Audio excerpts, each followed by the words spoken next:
My wife's friends told her to file for divorce to test my loyalty, to see if I'd fight for her. So she did. Instead of begging, I signed the papers that same day and walked away. A month later, I started dating her best friend, the one who finally told me it was all a setup. Hello Reddit plus here. My name is Caleb Monroe, and I'm 33 years old. Up until a few months ago, I believed I was the luckiest man alive. My wife, Hannah, was the kind of woman who could light up a room without trying. She was 28, clever, effortlessly charming, and had this way of laughing that made people forget their worries for a moment. For 6 years, I thought we were building something that would last a lifetime. We met 7 years ago at a beach wedding in Santa Barbara. I was one of the groomsmen, sunburned, underdressed, and terrible at dancing. And she was one of the bridesmaids, radiant in a pale blue dress that somehow made the sunset look dull in comparison. We started talking at the reception, when I made a fool of myself trying to salsa with the bride's grandmother. She laughed, I laughed, and before the night was over, she scribbled her number on my wrist with her lipstick. Our first date was coffee at a small shop near the pier. It was supposed to be quick, but we ended up staying for 4 hours. We talked about everything, from childhood dreams to embarrassing high school stories. She told me she wanted a life full of art, travel, and meaning. I told her I wanted stability and love, something real in a world that seemed obsessed with temporary things. Somehow we fit together perfectly, her free-spirited creativity balanced by my practicality. 2 years later, I proposed to her in the most unoriginal way possible, at a cabin during a storm.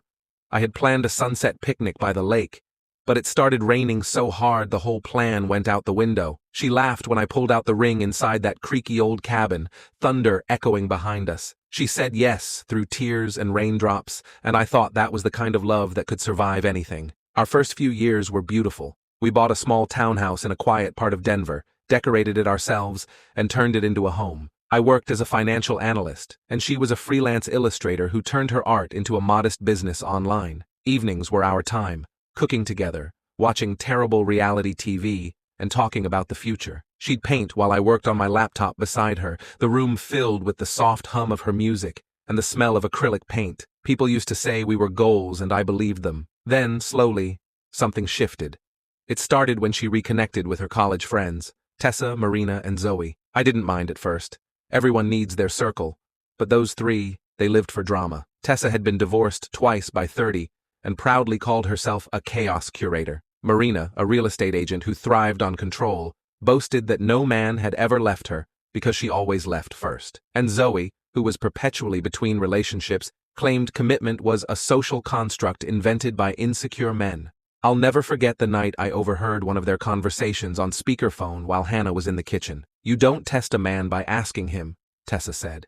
You test him by watching how he reacts when you pull away. If he fights for you, he's worth keeping. If he doesn't, well, you saved yourself years of mediocrity. Hannah laughed, but something about it chilled me. A few weeks later, she started changing. The woman who used to wake me up with a kiss now barely acknowledged me in the mornings. Little things I did, forgetting to close a cabinet, leaving a towel on the rack, suddenly became examples of how men never appreciate emotional labor. Words she never used before, patriarchy, invisible workload, self-prioritization, started finding their way into every argument. It wasn't just the words, it was the tone. She stopped seeing me as her partner and started treating me like a problem to solve. I tried to talk to her about it. I told her I noticed the distance, the tension. She brushed it off. Maybe I'm just growing, she said. But growing into what? Away from me? A month later, she came home one evening from one of their wine nights with a look I'll never forget. Calm, cold, almost rehearsed. Caleb, she said, sitting down across from me. I think I need space. I've lost myself somewhere in this marriage.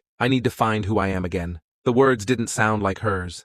They sounded like they'd been whispered to her by someone else, maybe rehearsed over rosé and gossip. I asked if we could try counseling, a trip, anything.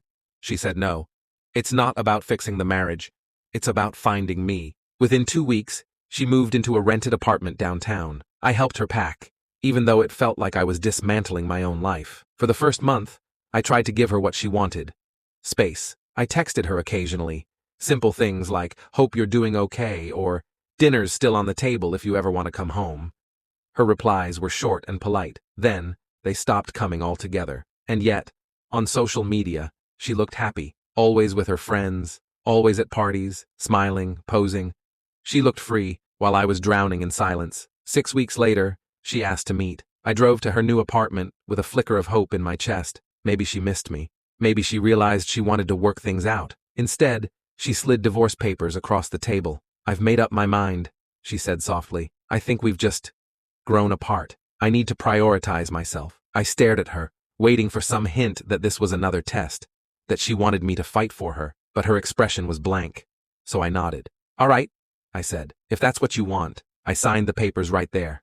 No fight, no begging, no dramatics. Her face faltered for the first time. "You're not even going to ask me to reconsider?" I shook my head. "You wanted to see if I'd fight for you. I'm done being tested." 2 days later, I started packing her remaining things into boxes. I didn't even cry this time. I just let go. That's when everything unraveled for them. A week after our divorce was finalized, I got a message from Tessa, her best friend, one of the architects of this test. "You deserve to know the truth," she wrote. "Hannah didn't really want to divorce you. It was supposed to be a trial separation to see how much you cared. We told her if you didn't fight for her, she'd know you didn't really love her. She thought you'd chase her. I'm so sorry." It got out of hand. My stomach turned as I read it. So that was it. A loyalty test. A game. A few weeks later, something unexpected happened. I ran into Tessa at a friend's birthday party. She pulled me aside, guilt written all over her face. We talked for hours. She told me how Hannah cried when she realized I'd actually signed the divorce papers, that she'd expected me to prove my devotion by refusing to let her go. By then, though, I was past the point of anger. I had moved on, not in a reckless rebound way, but with quiet clarity. Tessa and I started talking more after that, as friends at first. She was surprisingly honest, raw, in a way Hannah had forgotten how to be. She told me she envied our marriage, that she never wanted to destroy it, only to test it. I didn't plan it, but over time, something real grew between us. I saw in her the version of Hannah I'd fallen in love with. Spontaneous, curious, kind beneath the layers of pride. When Hannah eventually found out, she tried reaching out. Calls, texts, a long apology about how she didn't mean for it to go that far. But by then, it was too late. I wasn't angry anymore. Just finished. Now, months later, I'm in a quiet relationship with Tessa. The irony isn't lost on me, falling for the woman who helped end my marriage. But she's different now, humbled by the damage they caused. And me? I'm at peace. Because the truth is, real love doesn't need tests. It doesn't ask you to prove yourself through pain or threats. When someone truly values you, they don't gamble your heart to measure your loyalty. They trust you enough to never question it. 3 months after I signed the divorce papers, life had quieted down. My townhouse no longer echoed with emptiness. I'd repainted, moved the furniture, and filled it with new memories. Tessa and I weren't rushing anything. We went out for dinners, long walks, and just enjoyed the simplicity that I'd missed for so long. Then, one Sunday morning, my phone buzzed with a message from an unknown number. "Hannah, can we talk? Just one last time." Against my better judgment, I agreed. We met at a small cafe we used to frequent, the same place where we'd planned our honeymoon years ago. She arrived late, wearing the same perfume she used to wear when we first met. She smiled weakly. "You look different." "I feel different," I said. For a while she talked about how she'd been misled, how her friends had convinced her that testing me would prove my devotion. She said she regretted listening to them, that she realized too late what she'd thrown away. "I thought you'd fight for me," she whispered. "I thought that meant love." I stirred my coffee slowly, letting the silence stretch. "Hannah, love isn't supposed to be a battlefield. If you loved me, you wouldn't have made me prove it." She reached for my hand, tears in her eyes. "Can't we start over?" I gently pulled my hand back. I already did. Her expression crumbled when she realized what I meant. She didn't ask who with. She didn't have to. I paid for both coffees and stood up. "I hope you find what you're looking for, Hannah, truly." As I walked out, I glanced back once. She was still sitting there, staring at the untouched coffee cup between her hands, the same way I had once stared at the empty space she'd left behind. Only this time, I didn't look back again.